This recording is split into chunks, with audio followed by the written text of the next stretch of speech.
నమస్తే, welcome to our channel. Breaking news చూస్తున్నాము. కేటీఆర్ కి బీజేపీ నాయకులు సీఎం రమేష్ గట్టిగా షాక్ ఇచ్చినట్టుగా వార్తలు వస్తూ ఉన్నాయి.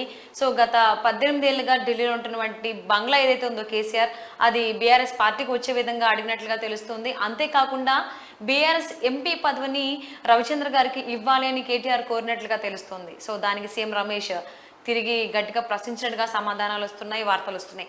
మరి ఈ అంశానికి సంబంధించి మనతో మాట్లాడడానికి, వారి విశ్లేషణని మనతో పంచుకోవడానికి ఈ రోజు మనతో పాటు ఉన్నారు సీనియర్ పొలిటికల్ అనలిస్ట్ అంకమరావు గారు ఉన్నారు. వారితో మాట్లాడదాం. నమస్తే అండి. నమస్తే అండి. కేటీఆర్ కి బీజేపీ సీనియర్ నాయకులు సీఎం రమేష్ గట్టి షాక్ ఇచ్చారన్నట్టుగా వార్తలు వస్తూ ఉన్నాయి. అంటే ఆయన రెండు అడిగారు. ఒకటి, గత 18 ఏళ్ళుగా ఉన్నటువంటి బంగ్లా ఏదైతే ఉందో ఢిల్లీలో, అది బీఆర్ఎస్ పార్టీకి వచ్చే విధంగా అడగడం. అంతేకాకుండా బీఆర్ఎస్ రాజ్యసభ సీట్ని రవిచంద్ర గారికి ఇవ్వాలని కోరినట్లుగా తెలుస్తుంది. సో దానికి సీఎం రమేష్ గారు గట్టిగానే తిరిగి ప్రశ్నించారన్నట్టుగా వార్తలు వస్తున్నాయి. సో ఇది ఏ విధంగా చూడాలి అంటారు ఈ అంశాన్ని? మరి నిన్నటిదాకా రాష్ట్రాన్ని దేశాన్ని మొత్తం తన కనుసన్నల్లో ఉండి తను ఏది చెప్తే అది చేస్తారు. నేను కాబోయే ముఖ్యమంత్రి, నిన్న కాబోయే ప్రధానమంత్రి, కొడుకేమో కాబోయే ముఖ్యమంత్రి, తండ్రి ఏమో కాబోయే ప్రధానమంత్రి కదా. ఇప్పుడు అలాంటి వ్యక్తి మరి సీఎం రమేష్ గారిని ఫోన్ చేసి అడిగితే ఆయన తిరస్కరించడం అనేది కొంచెం విచిత్రంగానే ఉంది. ఓకే, అంటే ఆయన ప్రస్తుత పరిస్థితి ఎలా ఉందనే దానికి, ఆ పార్టీ పరిస్థితి ఎలా ఉందనే దానికి ఇచ్చిన ఉదంతం మనకు తెలియపరుస్తూ ఉంది. ఓకే, అంటే ప్రగల్భాలు పైకే తప్ప వాస్తవ పరిస్థితి చూస్తే చాలా డొల్లతనం కనబడుతుంది. ఈరోజు బీఆర్ఎస్ పార్టీలో అనేది చాలా స్పష్టంగా అర్థమైపోతా ఉంది. అంటే ఎన్నికల్లో ఉన్నన్ని రోజులు కూడా బీఆర్ఎస్ బీజేపీ ఒకటే, తెర వెనుక చాలా మంతనాలు ఉన్నాయి, వాళ్ళకి చాలా మంచి సత్సంబంధాలు ఉన్నాయని వార్తలు వచ్చాయి. కానీ ఇప్పుడు ఎన్నికలు అయిపోయిన తర్వాత చూసుకున్నట్లయితే కేటీఆర్ అడిగిన దానికి సీఎం రమేష్ ఇలాగా వ్యతిరేకంగా మాట్లాడడం, తిరిగి ప్రశ్నించడం. అంటే 10 ఏళ్లలో మీ నాన్న అపాయింట్మెంట్ అడిగితే నాకేమన్నా ఇచ్చారా, ఇప్పుడు నేను ఎందుకు సాయం చేయాలి అని సీఎం రమేష్ కేటీఆర్తో అన్నట్లుగా వార్తలు వస్తున్నాయి. మరి ఇది అంటే అది పార్టీది కాదు కదా, వ్యక్తిగతం. అక్కడ ఆయన ఆత్మాభిమానం దెబ్బతింది గతంలో. ఈరోజు అడిగారు కాబట్టి గతంలో నాకు ఇలా చేశారు అని చెప్పి అన్నాడే తప్ప అది పార్టీ నిర్ణయం కాదుగా. ఈయన హౌసింగ్ దానికి చైర్మన్గా ఉన్నాడు. ఎవరికి అలాట్ చేయాలి అనే దాని మీద ఇతనికి కొన్ని హక్కులు ఉంటాయి. దాన్ని దృష్టిలో పెట్టుకొని ఈయనకి సంప్రదించి ఉంటారు వాళ్ళు. గతంలో ఈయనకున్న చేదు అనుభవాలను దృష్టిలో పెట్టుకొని ఆ రోజు నాకు ఇలా చేశారు కదా, మీకు నేను ఎందుకు చేయాలని చెప్పని ఈ రోజు ప్రశ్నిస్తున్నాడని అయితే నేను భావిస్తున్నాను. అవకాశం దొరికింది కదా అది, అందువల్ల ఆయన అలా మాట్లాడి ఉంటారు. సహజంగానే దానికి అవకాశం కల్పిస్తారు, వాళ్ళే వినియోగించుకుంటున్నారు కాబట్టి చాలా వరకు వాళ్ళకి అవకాశం ఉంటుంది. ఓకే, సో అంటే ఇప్పుడు కేటీఆర్ గారు అడిగితే వద్దన్నటువంటి సీఎం రమేష్ గారు హైదరాబాద్ వచ్చిన తర్వాత కేసీఆర్ని కల్పిస్తానని మాట ఇచ్చారంట కేటీఆర్ గారు సీఎం రమేష్కి. సో అప్పుడు కేసీఆర్ గారిని కలిసిన తర్వాత అప్పుడు ఈ గత 18 ఏళ్ళుగా ఉన్నటువంటి బంగ్లా ఏదైతే ఉందో ఢిల్లీలో, అది బీఆర్ఎస్ పార్టీకి వచ్చేటువంటి విధంగా సీఎం రమేష్ గారు చేసేటువంటి అవకాశాలు ఉన్నాయి అనుకోవచ్చా? అంటే ఇక్కడికి వచ్చిన తర్వాత ఓడగొట్టిన నాగలతో పొలం దున్నుతారా? కుదరదు కదా. మరి అట్లానే ఇప్పుడు ఈయన ఆ రోజు అధికారంలో ఉన్నప్పుడు ఈయన కోసం ప్రయత్నించి ఉంటారు. ఇప్పుడు అధికారంలో లేరు, ఇప్పుడు వాళ్ళు అధికారంలో ఉన్నారు, దానికి ప్రతినిధి ఆయన.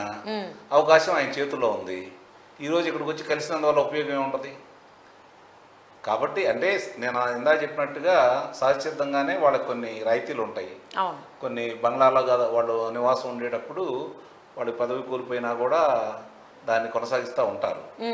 కాబట్టి కొన్ని రోజులు అది. ఇప్పుడు మరి పరిస్థితి ఈరోజు గతంలో ముఖ్యమంత్రిగా కేసీఆర్ గారు ఉన్నారు, ఇప్పుడు ప్రతిపక్ష నేతగా ఉన్నారు. కాబట్టి అవతల వాళ్ళు అవకాశాన్ని సద్వినియోగం చేసుకుంటారా లేకపోతే కక్షపూరితంగా వ్యవహరిస్తారా అనేది భవిష్యత్తు నిర్ణయిస్తుంది. ఎన్నికలు అయిపోయిన దాకా ఇదే తద్దు జరిగింది. ఎన్నికలు అయిపోయిన తర్వాత తిరిగి భారతీయ జనతా పార్టీ అధికారంలోకి వచ్చి బీఆర్ఎస్కి 2-3 స్థానాలు వస్తే వీళ్ళు కూడా పట్టించుకోరు. వీళ్ళు కనుక మళ్ళీ ఏదన్నా 9-10 స్థానాలు కనుక వీళ్ళు సంపాదించుకోగలిగితే వాళ్ళ ఉనికి మిగులుతుంది. ఈలోపే 2 జాతీయ పార్టీలు ఈ పార్టీని కబళించాలని ప్రయత్నం చేస్తున్నాయి అవకాశం కొద్దీ. అది భారతీయ జనతా పార్టీ అయినా కాంగ్రెస్, 2 కూడా. ఇప్పుడున్న 39 మంది శాసనసభ్యులు కావచ్చు, ఉన్న లోక్సభ సభ్యులు కూడా కొంతమంది మారిపోతూ ఉన్నారు. కాబట్టి ఎవరిని లేకుండా చేసి వాళ్ళే ఇక్కడ బీఆర్ఎస్ పార్టీని లేకుండా చేయాలని వాళ్ళ ప్రయత్నం వాళ్ళు చేస్తున్నారు. 2 పార్టీలు ప్రయత్నిస్తున్నాయి, అందులో ఒక పార్టీ అని కాదు. దాన్ని కాపాడుకోవడమే వీళ్ళ దగ్గర ముందున్నటువంటి పెద్ద విజయం. వాళ్ళు కనుక కాపాడుకుంటే ఆ శాసనసభ్యుల్ని, లోక్సభ సభ్యుల్ని నిస్సందేహంగా కేసీఆర్ గారు విజయం సాధించినట్టే. మరి ఆ రకంగా ప్రయత్నాలు చేస్తారంటారా కేసీఆర్ గారు? చేస్తున్నారు కదా, అందరితో మాట్లాడుకుంటున్నారు. గతంతో అవకాశం ఇవ్వని మంత్రులకి అవకాశం ఇవ్వని కేసీఆర్ గారు ఈరోజు 2014 ఉద్యమకారుడిగా ఉన్నప్పుడు ఇంటింటికి ఆయన వెళ్ళాడు కొంతమంది నాయకుల దగ్గరికి. అధికారంలో వచ్చిన తర్వాత వాళ్ళు ఇంటికి వచ్చినా కూడా పలకరించలేదు కదా. కాబట్టి ఇవన్నీ దృష్టిలో పెట్టుకుంటారు. ఇప్పుడు మరి ఆయన పందా మార్చుకొని మళ్ళీ ప్రజలతో మమేకమైతే ఉద్యమకారుడు కాబట్టి ఆయనకుండే స్థానం ఆయనకు ఉంటుంది. కాబట్టి ఎంతమంది నాయకులు ఆయన మాట వింటారు, అది కూడా ఆలోచించుకోవాలి కదా. అంటే పార్టీని కాపాడుకోవడానికనైనా బీఎస్పీతో పొత్తులోకి దిగుతున్నారనేటువంటి వార్తలు వస్తున్నాయి. అండ్ రీసెంట్గానే బీఎస్పీ రాష్ట్ర అధ్యక్షులు ప్రవీణ్ గారిని కూడా కలిశారు. అంటే ఓట్లు చీలిక లేకుండా కొంత ఉపయోగపడతారని చెప్పి భావిస్తున్నారు. ఓకే, చూడాలి మరి. సో అంతేకాకుండా బీఆర్ఎస్ రాజ్యసభ సీట్నేమో వద్రాజు రవిచంద్ర గారికి ఇవ్వాలి అనేటువంటి మాట కూడా కేటీఆర్ గారు అడిగినట్టుగా కూడా తెలుస్తుంది. సో మరి ఆ రకంగా సీఎం రమేష్ గారు ఏమన్నా హెల్ప్ చేసేటువంటి అవకాశం ఉందా కేటీఆర్? చూడాలి. అంటే ఇప్పుడు అంటే వాళ్ళు కాదనే అయితే అందరూ అవకాశం ఉంటే చూసుకుంటానే ఉంటారు. కాబట్టి గతంలో ఈయనకి అవకాశం ఇవ్వలేదు కాబట్టి, ఈయన కలిసే అవకాశం కోరినా కూడా ఇవ్వలేదనే మనస్తాపంలో ఆయన ఉన్నాడు కాబట్టి ఇంకా బిక్కన ఆ మాట ఆయన ఉంటాడు. వాళ్ళు ఒకటే, వాళ్ళు ఒకటి ఎప్పటికైనా కానీ. సో ఇది జస్ట్ ఊరికే అడిగిన వెంటనే చేస్తే ఎందుకులే అని ఇన్ని సంవత్సరాలు అంతేనా? అంతే. సో తొందరగానే సీఎం రమేష్ గారు రాజీ పడిపోయి ఈ రాజ్యసభ సీటు రవిచంద్ర గారికి అలాగే సీటు వాళ్ళకి సంబంధం. అంటే గత 18 సంవత్సరాలుగా ఉన్నటువంటి బంగ్లా అయితే ఇటు కేటీఆర్కి చాలా ఇష్టం, చాలా కలిసి వచ్చినటువంటిదిగా కూడా ఆయన దాన్ని బాగా చూసుకుంటారనే దానిపైన ఇప్పుడు అడగడం జరిగింది. కాబట్టి మరి ఫైనల్లీ అది బీఆర్ఎస్ పార్టీకి, అంటే రాజ్యసభ సభ్యులు అయిన రవిచంద్ర గారు ఉన్నారు కదా, సో ఆయనకి కేటాయించేటువంటి అవకాశం ఉందని అనుకోవచ్చా పోనీ ఎట్టకేలకైనా? అదేనండి ఇందా చెప్పింది, 99% వాళ్ళకే అవకాశం ఉంటుంది. ఇక దానికి అవతల వాళ్ళు ఏదైనా పట్టుబట్టి లేకపోతే పార్టీకి ఉన్న సంఖ్యాబలాన్ని బట్టి కూడా చూసుకుంటారు కదా. ప్రస్తుతానికైతే వీళ్ళకి రాజ్యసభ సభ్యులు ఉన్నారు, ఇప్పుడు కూడా ఉన్నారు, గతంలో కూడా ఉన్నారు. కాబట్టి వాళ్ళ ప్రాతినిధ్యం ఎటు ఉండదు. కాబట్టి ఇప్పుడు కొత్తగా ఎన్నికైనటువంటి అభ్యర్థికి సంబంధించి వారికి కేటాయించమని కోరుతున్నారు.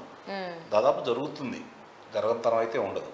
సో అంటే కాకపోతే జరిగేదానికంటే ముందే కొంచెం అతను గతంలో అతనికి ఉన్నటువంటి చేదు అనుభవాన్ని దృష్టిలో పెట్టుకొని ఆక్రోశాన్ని ఎల్లగక్కారు అనుకోవడమే తప్ప అంత తప్ప వేరే ఉండదు. అంటే కొన్ని రోజులు అయితే సీఎం రమేష్ గారు బెట్టుగానే ఉంటారు. సో హౌసింగ్ దానికి సంబంధించి కొంచెం పొజిషన్ లో ఉన్నారు కాబట్టి సో అవకాశం దొరికింది కదా.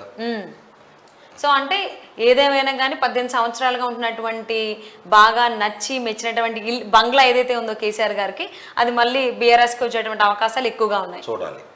ఓకే, అంటే మరి కేటీఆర్ అడిగిన దానికి ఇప్పుడు షాక్ ఇచ్చినా ఫైనల్లీ ఆయన సాధించుకోగలుగుతారా కేటీఆర్ గారు, కేసీఆర్ గారు? నిస్సందేహం, ఇందానే చెప్పాను కదా, వాళ్ళు ఒకటి.